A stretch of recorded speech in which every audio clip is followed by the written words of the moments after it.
SPC Upper Control Arms. People either love them or they hate them. We've been using them for 7 years on our FJ and 6 years on our 4Runner.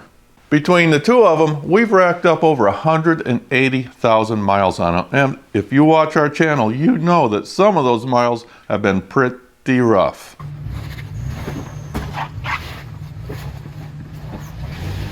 In this video, I'm going to tell you in detail our experience with them.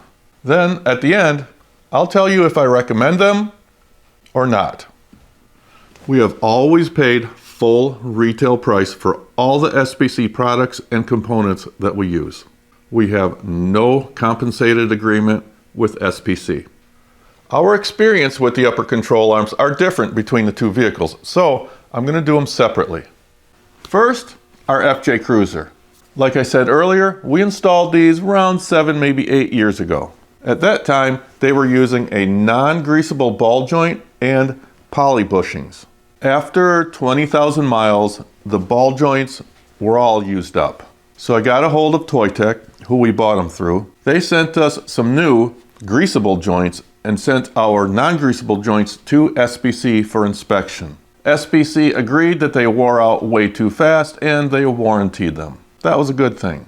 At the same time we replaced the ball joints, we also inspected thoroughly the poly bushings, and they were fine. They were squeaking a little bit, but we put a little bit of grease on them, shoved them back in, and they have been doing fine ever since. Now it's been about 30,000 miles with the second set of ball joints, and they're doing just fine.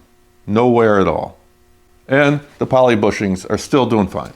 First set of joints, non-greasable, lasted 20,000 miles. The second set that we have on here now, 30,000 miles, doing great.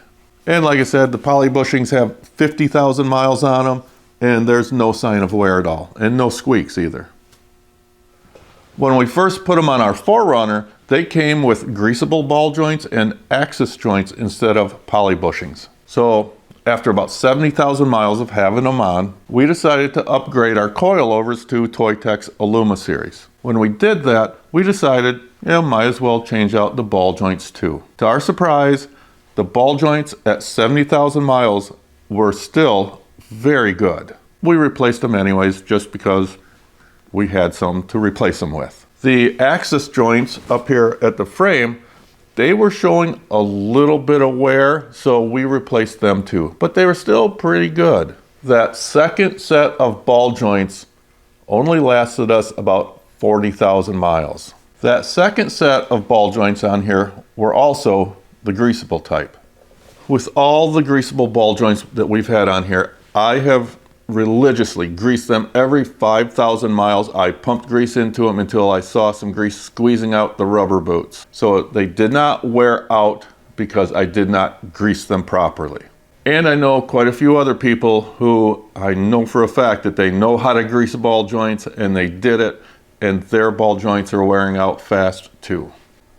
For that second set of ball joints that wore out, we did not go through the warranty process with SPC. Instead, we just went out and bought some new ones.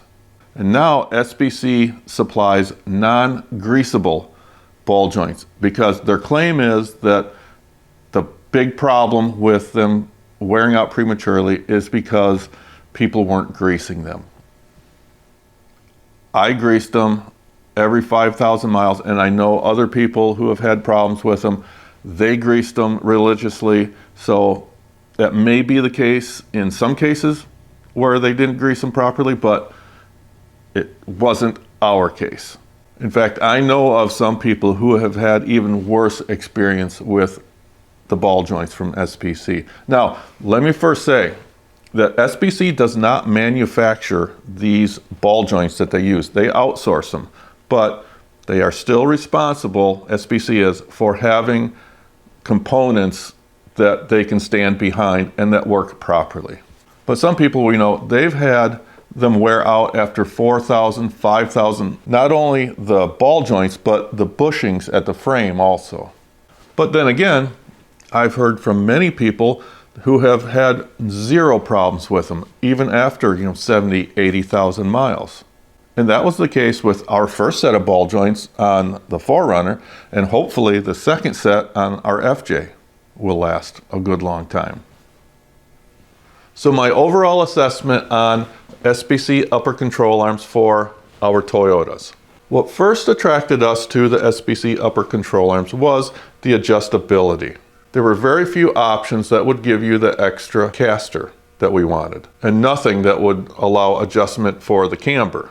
At first, we were a little concerned about the design where the upper ball joint slid in that groove in the upper control arm. There were no serrations or bumps or steps to keep that from absolutely not going back and forth. It was just the nut, the pressure of the nut, clamping it. Now what we did was we stripped all the paint off the surface of the upper control arms so that the ball joint and the arm was metal on metal. And we have had absolutely no slippage. No matter how hard we wheel it, that has never slipped back and forth. Over the years, there have been some isolated reports of the upper control arms cracking. I think that there were so very few instances of that I don't think that's a concern. As far as the joints where the arms meet the frame, our poly bushings, although they did squeak, and they probably will again when that grease finally dissipates out, they do squeak a little bit, but they perform fairly well. The access, or however you say that, those joints, they've performed fairly well for us. The ball joints that SPC uses, however, are a major problem. And as you just heard, our experience with them has been varied. Everywhere from 80,000 miles and they show very little wear to being completely trashed after only 20,000 miles. It's because of that extreme inconsistency with these ball joints. When these finally wear out, which may be sooner rather than later, we're going to go with different arms and different joints. Now we're not sure what brand we're going to go with. If you have any suggestions at all, please leave it down in the comments and let us know why you recommend that particular brand.